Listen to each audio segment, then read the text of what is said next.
Don't talk about raccoons. All right, so.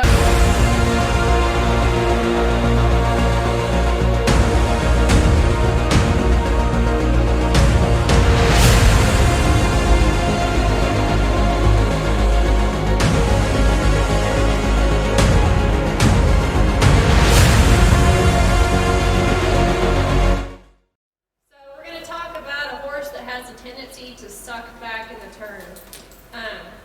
One thing I want to make sure is that you guys don't have a horse that, I don't want you to confuse a horse that crosses under with a horse that sucks back, because those are two different things for the most part. A horse that crosses under is just trying to find rhythm and cadence and hasn't learned how to correctly get off your outside leg. A horse that sucks back is a horse that actually balances too much on its hind end. And this horse is a really, really good example of that.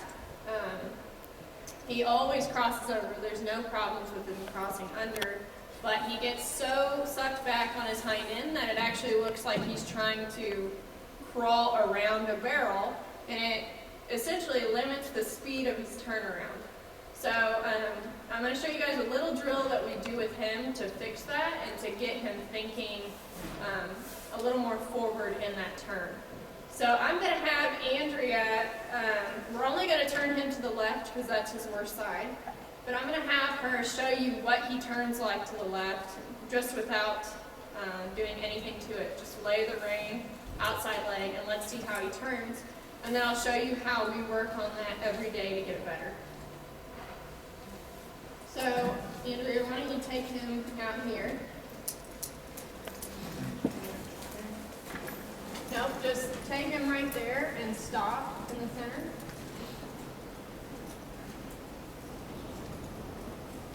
Andrea does not ride reining horses, so she's just going to lay the rein and we're going to see it about as raw as it comes. I just want you to take your hand straight across to your left hip and squeeze your outside leg and open up your inside leg. So draw your hand across to your left hip, squeeze your outside leg, open your inside leg.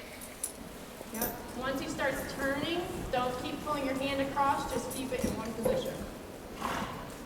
So as what you guys can see is going on here is he's kind of switching back and forth between his right hind and his left hind while he's balancing in that turn.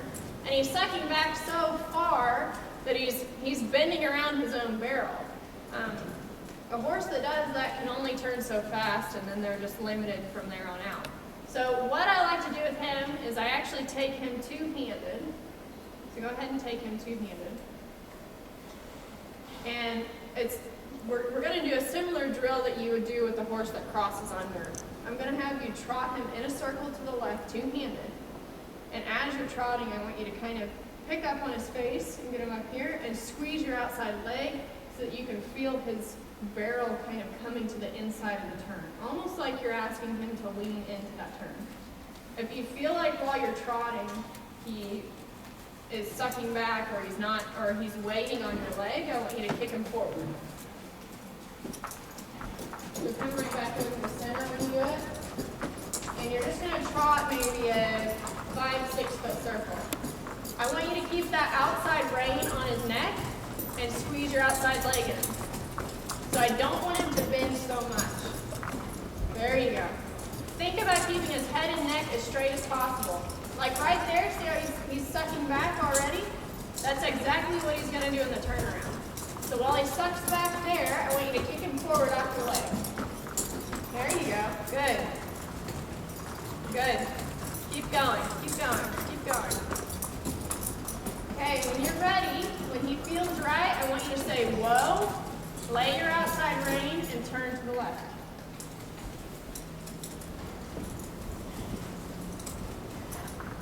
Okay, kick him forward. Next time when you turn him, don't pull on his face so much in the turn. Kind of put your hands forward while you're turning and think about letting him stretch out. Outside rein, outside leg. Get his rib cage to the inside. There you go. Hands forward. There you go. Try him out. Try him out. That was right there towards the end. He actually got a little straighter in his barrel and he was able to balance off of his inside hind a little bit better than he first time.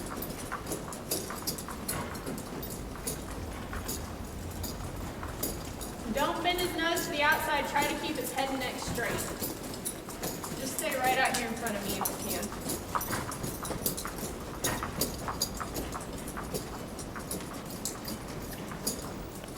Yep. Kick his barrel back underneath your saddle. Good. Stop there. Whoa. Hands forward and turn. Hands forward. Don't fall on his face. There you go.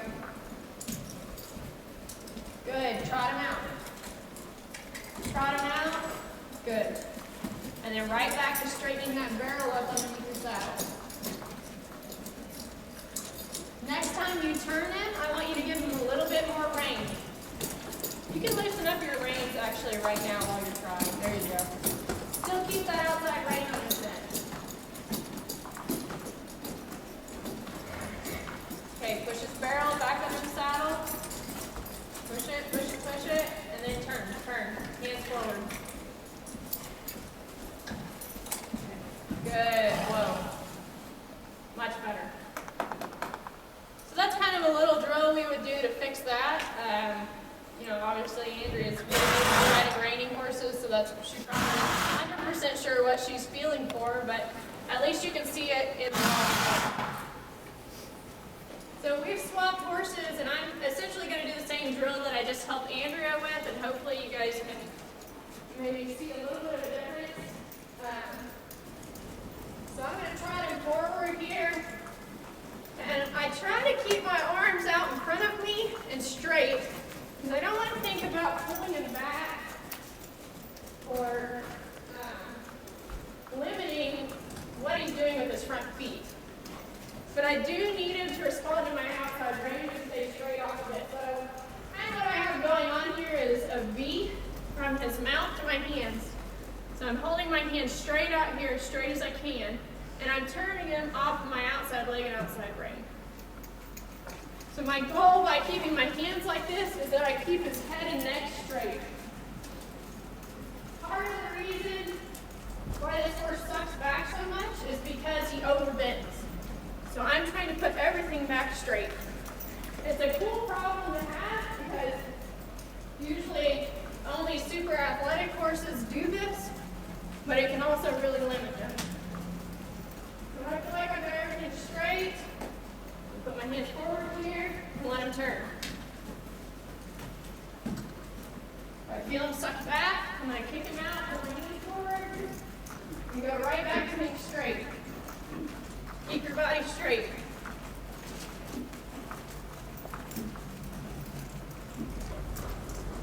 Okay, so when I'm ready to turn, outside rein, outside leg, hands forward. Much better. Kicking back out of that turn. So I try to do as much of my schooling outside of the turn as possible, because I want the turn to feel like a release to these horses. So I try to get the body positioning correct outside of the turn before I go to the turn. And I think that can relate to a horse that crosses under, that loses rhythm, sucks back too much. You can fix all of that outside of the turn before you actually go to the turn. And that'll keep your horse's mind clean and clear about turning. Because you don't want them to dread, you know, getting kicked on or pulled on while they're turning. Because eventually they'll just quit. So I'm going to go back to the left here because I know this is his first side. And he's already trying to overbend just trotting in a circle. So I'm going to work on this circle before I go to the turn. So he's loping. Back to trot. Pull my outside leg. Okay, feels pretty good right there. Outside rein, outside leg, hand forward. Sucking back there. You can see when he sucks back, he starts shifting his weight on his hind legs, and his head and neck bend considerably around to the left, and his front feet slow down. Oh, that felt a lot better there. I don't need need 2, 3, 4 turns. I just need part of a turn where it feels like his body's doing the right thing, and then I'll release.